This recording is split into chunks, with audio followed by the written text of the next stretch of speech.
Olá, meus irmãos, a paz do Senhor, paz e graça para todos.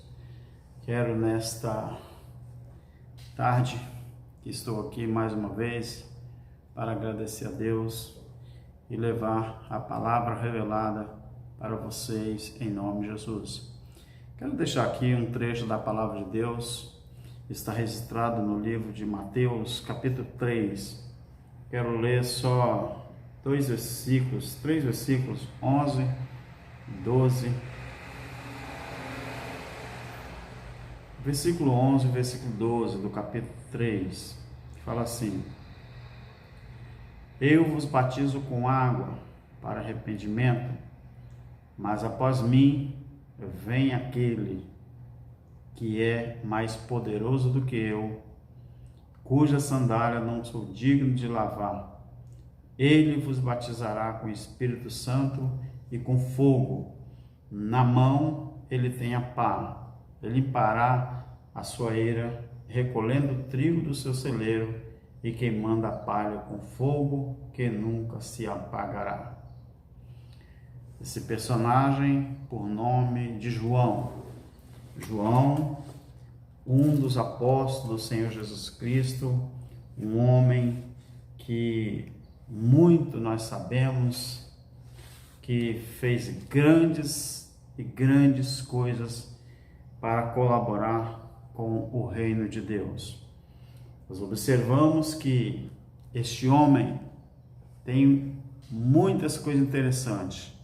Eu quero falar pouco acerca desse homem, João Batista, um homem que nasceu para ser o precursor do nosso Senhor Jesus Cristo. Esse homem, ele tem umas características interessantes. Eu o considero, ou muitos o consideram, como o maior fenômeno da história da pregação. Esse homem, ele não construiu uma catedral, ele não comprou um cinema, não alugou um auditório no centro de Jerusalém, não armou uma tenda gigante. Ele pregava no deserto da Judéia, do lado ocidental do Mar Morto. Esse homem, ele não ia atrás dos ouvintes, os ouvintes é que iam atrás dele. E eram muitos, todos os habitantes de Jerusalém. E isso, conforme Marcos, o capítulo 1, versículo 5 fala: toda a Judéia e toda a circunvizinhança do Jordão. Essa palavra é um pouco difícil, né? Toda a circunvizinhança, do Jordão. Não temos problema nenhum em repetir a palavra, até porque nós temos respeito com os nossos ouvintes, né? Então nós observamos que esse homem, ele não espalhava outdoors, ele não colocava faixas para anunciar as reuniões, ele não punha chamada nas emissões de rádio, televisão, não publicava nenhum convite, nos jornais, nem mandava distribuir o volante de casa em casa, não fixava cartazes bem feitos em parede de poste, nem tampouco ele contava com trio elétrico para percorrer toda a região, nem tocava trombeta para chamar a atenção dos transeuntes. Esse homem, ele era uma pessoa que só no falar, eu acredito que as pessoas se arrepiavam só de ouvir João Batista falar, porque era um homem que não cortava volta. Se precisasse chamar alguém de víbora, ele chamava.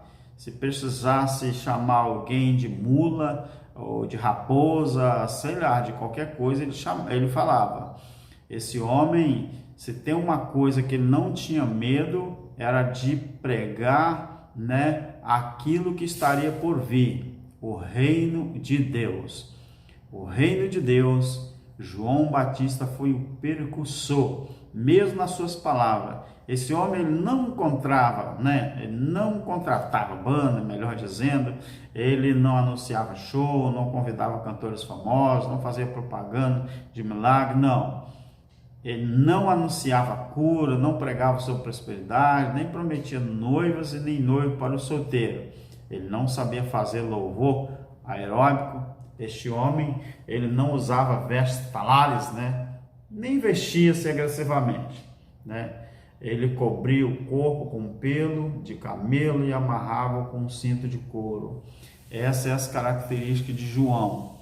Mas nós observamos que esse rapaz é uma coisa interessante que tem no ministério de João. Ele podia mudar geograficamente o lugar da sua pregação, mas o teor da sua pregação ele não mudava. Em outras palavras, ele não mudava o discurso de acordo com a plateia. A plateia rica ou pobre, preta ou branca, morena, não sei, pardo, alemão, qualquer cor, raça, né? Ele não mudava o discurso. Mesmo porque que eu estou falando assim? Porque quando ele estava pregando no deserto, a pregação dele era sobre arrependimento, que viria depois, então, seguida pelo batismo nas águas, porque ele mesmo diz: eu batizo com água para arrependimento, mas após mim vem aquele que é mais poderoso do que eu, cujas sandálias não sou digno de levar. Esse, quando vir, ele está dizendo, vos batizará com Espírito Santo e com fogo. Então, irmãos, esse João Batista, quando ele estava no Jordão batizando, ele pregava arrependimento. Mas quando ele foi preso, né, lá para o palácio de Herodes, ele continuou pregando arrependimento do mesmo jeito. Haja vista, quem matou João não foi Satanás, não foi o diabo. Quem matou João não foi Herodes, não foi Herodias, não foi Salomé. Não, o que matou João foi a ousadia, a coragem que ele teve para falar a verdade acerca do reino de Deus. Ele não era homem de meias palavras. Quem pensa que quem matou João foi Satanás? Não. A Bíblia diz que ele veio para preparar o caminho do Senhor. Agora, se você me pergunta assim, e o final da vida dele seria o quê? Eu acredito que, porque a Bíblia diz que nós não somos seres humanos vivendo uma experiência espiritual. Nós somos seres espirituais que viemos aqui desenvolver ou viver uma experiência material. Aonde está isso, evangelista Alberto? Está lá no livro de Jó, né, no capítulo 10. Vamos dar uma olhadinha aqui no capítulo 10, depois nós vamos retornar a João Batista. Esse vídeo é curto, irmãos, mas muito interessante, proveitoso para nós. Jó, capítulo 10, e o versículo, eu quero explicar esses versículos aqui. Capítulo 10, o versículo só o 11 e o 12, diz assim: de pele e carne me cercaste. Essa é a conversa que Jó estava tendo com Deus. De pele e carne me vestiste, e de ossos e nervos me entristeceste. Não é entristeceste, mas entretecer. É isso aqui, ó. Para quem tem o hábito de fazer peneira, fazer rede, né? Fazer algum objeto que é agarrado um com o outro, isso é entretecer e não entristecer. Ele disse assim: de nervo, de carne, de osso e de pele, tu me entreteceste. Agora olha o versículo 12. Vida e beneficência me concedeste, e o teu cuidado guardou o meu espírito. E o teu cuidado guardou o meu espírito. A Bíblia está dizendo aqui que Deus, Adão, barro, ele só se tornou alma vivente a partir do momento que Deus soprou nas suas narinas o espírito, o fôlego de vida. Então, enquanto ele era só barro, enquanto ele era só pó, ele era simplesmente um boneco, ele é simplesmente imagem e semelhança. mas quando Deus soprou nas suas narinas, ele se tornou alma vivente. O que Jó está dizendo aqui? Senhor, tu é inteligente, tu és sabido, é muito inteligente. Tu pegou o teu espírito, colocou em mim, e para guardar o teu espírito em mim, tu me cobriu, tu me rebocou, tu me colocou, né? Pele, carne, osso e nervo para esconder o teu espírito em mim. Então aí, por isso que a Bíblia diz, irmãos, que quando a gente morre, a carne ou o corpo que para nada presta, volta para a terra, da onde saiu, e o espírito ele volta para Deus. Então, onde está isso? Nós vamos ver também o capítulo 38 de Jó, o versículo 21. A Bíblia diz assim, que Deus falou assim com Jó. Deus faz uma série de perguntas. Esse capítulo 37, o capítulo 38, o capítulo 39 de Jó, né? Capítulo 40, o capítulo 41, ele é todo feito de perguntas, né? Eu costumo dizer ou a falar que o livro de Jó, o maior ensinamento que o livro de Jó talvez nos dê é que enquanto o homem fala, Deus se cala. Aí quando o homem para de falar, aí Deus fala. Porque Jó tem 42 capítulos. E do capítulo 2 até o capítulo 37, né, é só o homem que fala. Mas a partir do capítulo 38, a Bíblia diz que Deus começa a falar. Talvez é justamente no momento em que o homem dá o espaço para Deus falar, aí Deus fala. Mas quando Deus fala assim, Jó, agora eu vou te perguntar e você me responde. Aí Deus começa a fazer uma série de perguntas. Aí eu vou ler o versículo 20 e o 21, porque é uma pergunta e uma resposta. Podes levá-los aos seus limites? Conhece as veredas da tua casa? Deus faz uma série de perguntas, do versículo 1 do capítulo 38 até o versículo 20. E no 21, versículo, o próprio Deus responde, sem Jó responder, Deus fala assim, de certo tu conheces, pois então já eras nascido e grande é o número dos teus dias. Quando eu falo, irmãos, quando eu falei melhor, que nós somos seres espirituais, vivendo uma experiência material aqui na Terra, é por causa da Bíblia. A Bíblia diz que quando o homem morre, o seu espírito volta. Por que existe no nosso português a palavra volta? Você sabe que a gente só volta para um lugar da onde a gente veio. Não tem como você voltar para um lugar que você não esteve lá.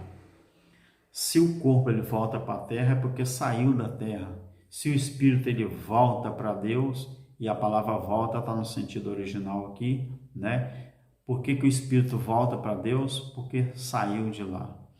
Então é provável que muito, provável não, é certeza que a Bíblia diz que nós, antes de nós sermos formados aqui no ventre da nossa mãe, Salmo 139, o Senhor já nos conhecia. Nos conhecia como? De que forma? Se nós ainda não éramos nascidos, mas nunca vamos esquecer que a prerrogativa aqui é de Deus e não nossa. A prerrogativa do nascer, a prerrogativa da salvação é de Deus e não nossa. Então eu quero dizer com isso aqui, vamos voltar a João. Quero dizer aqui com isso que João ele veio preparar o caminho do Senhor. Então João ele tinha ele não podia sair fora daquilo que foi determinado para ele. Ele nasceu, era primo de Jesus, né? O seu pai, todo mundo sabe que era sacerdote, né? Lá em Jerusalém.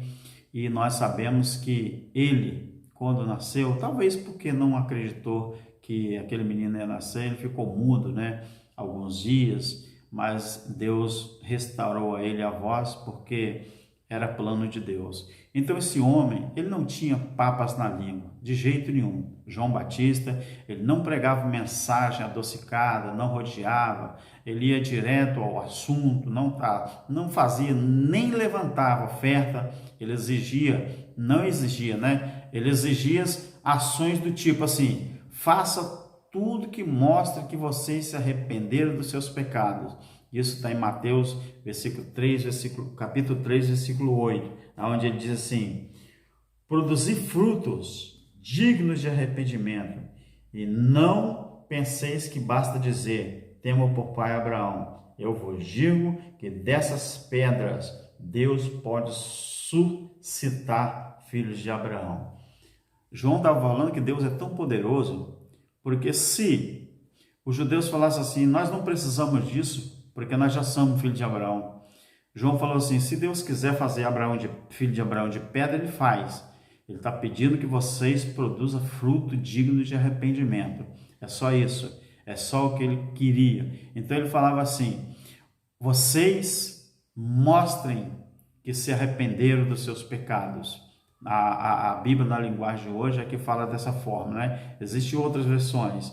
Então, irmãos, ele pregava o batismo de arrependimento de pecado recente, remoto, né? De pecados individuais, coletivo. Não era muito educado com seus ouvintes. Ele chamava de raça de víbora, como eu falei, né? Provocava neles o temor do Senhor. Destruía as falsas esperanças e arrancava dos seus ouvintes, né?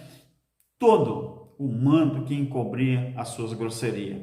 Clamava por urgência quando ele dizia, o machado já está pronto para cortar as árvores pela raiz. Louvado seja o nome do Senhor. Quero dizer isso, Mateus capítulo 3, versículo 10. Então, a pregação de João Batista era uma pregação direta ao ponto. O que eu quero dizer com isso, irmãos? Hoje, nós vivemos um mundo globalizado, onde parece que cada plateia, cada multidão, parece que eles já sabem que tipo de mensagem vão ouvir ou que querem ouvir. Existe mensagem de todos os tipos, todo tipo, né? Depende da plateia, depende do lugar, depende da geografia, depende do ginásio, depende do templo, né? Depende talvez do nome da religião, da denominação. Isso não importa, né? Existe mensagem para todos os gostos. Mas uma coisa é certa, João Batista, o homem que ficou conhecido como o maior fenômeno na história da pregação, João Batista, um dia ele topou o rei pela frente e falou com o rei, você tem que se arrepender dos seus pecados, porque não é da vontade de Deus que você tomou posse da mulher do seu irmão e você está com ela.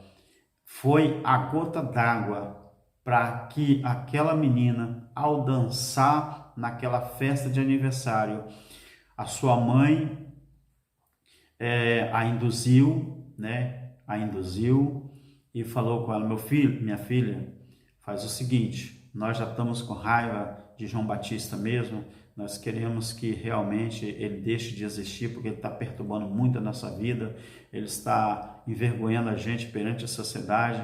Vamos fazer o seguinte, na dança, Herodes falou que você pode pedir o que você quiser e ele vai te dar. Então faz o seguinte, você pede a cabeça de João Batista, ele já está preso mesmo, pede a cabeça dele na bandeja, porque com certeza ele vai te dar, que a palavra de rei ela é imperativa, ela não pode voltar atrás.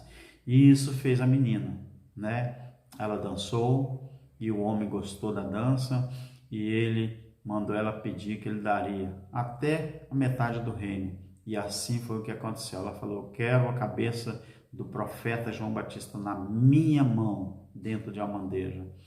Irmãos, imagina o que isso significa. Imagina o que significa para você. Você já ouviu falar em homicídio espiritual? Quantas pessoas, quantos líderes que estão matando os seus companheiros de ministério porque de uma atitude ou porque de palavras?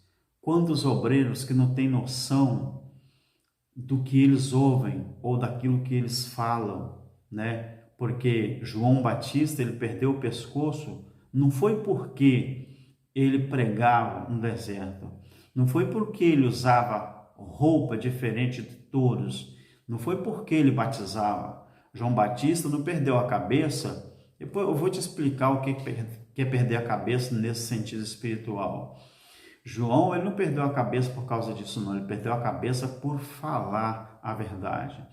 Então, às vezes, o conhecimento, o entendimento, que é mais importante do que conhecimento, ele está tão distante de alguns, né, que às vezes você fica discriminado. Às vezes alguém, né, te mata com palavras, com atitude, que não é muito, né, bom isso acontecer. Mas quantos que estão morrendo, quantos que eu digo, irmãos, quantos cristãos, quantos crentes, melhor dizendo, cristão não morre, irmãos. Não esqueça disso. Eu vou te explicar por que o cristão não morre. Um crente, ele pode morrer. Um evangélico, ele pode morrer. Mas você sabia que um crente, um evangélico, ele pode chegar a ser crente, e um crente, ele pode chegar a ser evangélico. Mas um cristão é o último patamar. Não tem como um cristão, ele ser evangélico ou ele ser crente. Por quê? A Bíblia diz, no capítulo 4 de Efésios, onde fala sobre a unidade da fé. Unidade, quem botou o nome unidade da fé foi quem compilou a Bíblia, né? Foi quem editou. Então, mas ali fala que a nossa caminhada com Cristo aqui é como se subisse uma escada, e essa escada tivesse uma suposição de 12 degraus, né? 12 degraus, e o último patamar é como se fosse o clímax, é como se fosse, né, o patamar mesmo para você chegar, porque a sua caminhada aqui, ela é comparada com uma escada. Você tem vários degraus, só que esses degraus, a Bíblia chama de, quando você vai subindo os degraus da escada, a Bíblia vai falando que até que todos cheguemos à unidade do corpo de Cristo. O que é isso? A nossa vida aqui é uma escada que cada vez que você se aprofunda na palavra, cada vez que você busca o entendimento, que mais importante do que o conhecimento é o entendimento. Não adianta nada você sentar numa mesa, você sentar no banco de um templo, não igreja, porque igreja somos nós. Não adianta você abrir a Bíblia e não abrir a sua mente. Antes de você abrir a Bíblia, você pede a Deus para abrir a sua mente, porque se você abrir a Bíblia e não abrir, meu irmão, meu prezado, a sua mente, você vai ficar sempre refém daquilo que você ouve, daquilo que as pessoas falam para você. Busque a Deus, peça a Ele entendimento que Ele vai te dar. Então, João Batista, ele era um homem que não se importava com aquilo que o povo falava, ou alguém chegava a, vamos dizer assim, a criticá-lo. Ele não tinha esse problema, né? Ele, não obstante a falta de promoção, não obstante o local impróprio, distante, não obstante o temperamento excêntrico do pregador, não obstante a sua mensagem atordoadora, as multidões saíam a João Batista para ser batizado por ele. Lucas 3:7. O homem começou a pregar, né, no 15º ano de Tibério, né? Tibério César, que era imperador romano. Quando Pilatos já era governador da Judéia, isso em Lucas 3:1, ele era aquele que, por força da profecia, por força da circunstância, prepararia o caminho do Senhor, endireitando as suas veredas, né? Ele mesmo não era luz, mas veio para falar a respeito da luz, conforme João 1:8. Aqui fala na palavra do Senhor, João 1:8, né? Então nós vemos aqui que não é possível entender tamanha popularidade sem o respeito que o povo tinha por ele como profeta. Mateus capítulo 14, versículo. João Batista foi o maior fenômeno da história da pregação. Louvado seja o nome do Senhor. Eu quero, irmãos, que cada um de nós, independente da situação que você se encontra, quando eu falo situação, eu falo financeira, eu falo situação, vamos dizer assim, espiritual, situação emocional, psicológica, né? Vamos dizer assim, situação financeira. Cada um de nós, independe da nossa situação que nós estamos passando, até porque quando Jesus citou uma certa feita para aqueles fariseus que estavam criticando ele, quando ele pregava o evangelho, expulsava demônios, né? E alguém um dia chegou para ele e falou assim: você expulsa demônio em nome de Beelzebu? Você expulsa demônio em nome de Satanás? Jesus falou assim: como que se eu expulso demônio em nome de Satanás, como que está o reino de Satanás então? Então a casa dele está uma bagunça, porque um pai de família, que é o chefe da casa, se ele encontrar um chefe mais forte do que ele e vier e conseguir tirar ele do governo da sua casa, a sua casa toda vai ser entregue para ele. Então Jesus está falando assim: se eu expulso o demônio por Beelzebu, o reino de Satanás está uma bagunça. Se eu expulso em nome de Deus, vocês não acreditam. Deixa eu fazer uma pergunta a vocês então. Como que está o reino de Satanás? Que bagunça que está? Porque os filhos de vocês então expulsam por quem? Se os filhos de vocês expulsam também em nome de Beelzebu, então ele é o juiz de vocês. Então o que acontece, irmãos? Não existe, não há como, né, nós dizer que servimos ao Senhor, nós amamos a Deus, confiamos no Senhor, dizemos que estamos adorando a Deus e não conhecemos a quem nós servimos. Como pode ser isso? Será que realmente nós conhecemos a quem nós servimos? Será que nós realmente sabemos o que vai acontecer conosco a partir do momento que nós deixamos de respirar nessa terra? Pare para pensar, pense nisso, porque a vida eterna, eu costumo dizer assim, quando alguém me pergunta: irmão Alberto, o que é a eternidade com Deus? E eu costumo falar assim, já vou te responder. Repete 3 vezes a palavra eternidade. E as pessoas falam eternidade, eternidade, eternidade. Eu falo assim, agora fala eternidade 3 vezes devagar. E a pessoa fala eternidade, eternidade, eternidade. Aí eu falo assim, agora repete 3 vezes de trás para frente. São 2 palavras numa só. Aí eles falam assim, como assim, irmão Alberto? A palavra eternidade é 2 palavras que se entrelaçam numa só. Repete as 2 palavras para mim de trás para frente. E às vezes a pessoa se engasga, porque ele acha que é para repetir letras. Não, é para repetir as 2 palavras. Eu falo, pois bem, eu vou repetir para você. Idade eterna. Idade eterna. Idade eterna.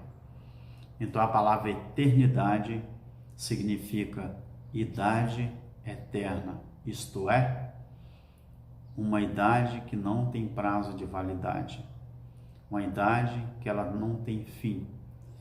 Eternidade a gente nunca deve associar com a palavra céu, porque senão a gente fica meio confuso.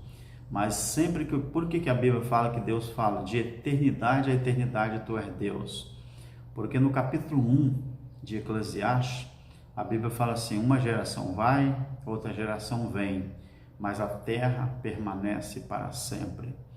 Uma geração vai, outra geração vem, é a pessoa viver eternamente, sem prazo de validade. Agora, você só tem como saber se a sua idade ela tem prazo de validade ou não a partir do momento que você começa a viver o reino de Deus aqui nesta terra. Quando Jesus disse, na verdade, se eu expulso o demônio em nome de Deus, em nome do meu Pai, o reino de Deus já chegou até vocês. Isso é lindo, irmãos, isso é maravilhoso. O reino de Deus já está dentro de nós. Vamos viver o reino de Deus. E a maior evidência que o reino de Deus está dentro de nós é quando você exala o perfume do amor pelo seu semelhante. Capítulo 1, eu cito isso no outro vídeo, o anterior, onde fala o que é vida eterna. Onde ela começa? Vida eterna, ela começa a partir do momento que você começa a entregar, quando você entrega a sua vida para Deus e começa a fazer a vontade de Deus. Automaticamente você começa a considerar todos os irmãos em Cristo Jesus e ao seu semelhante como seu próprio irmão.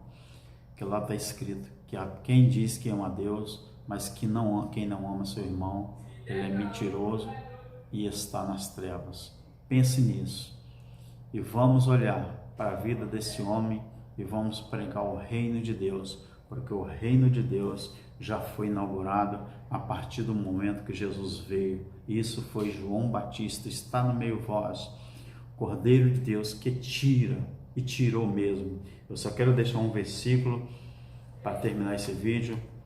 Em Hebreus, eu vou provar a você que Deus realmente tirou todos os pecados do mundo.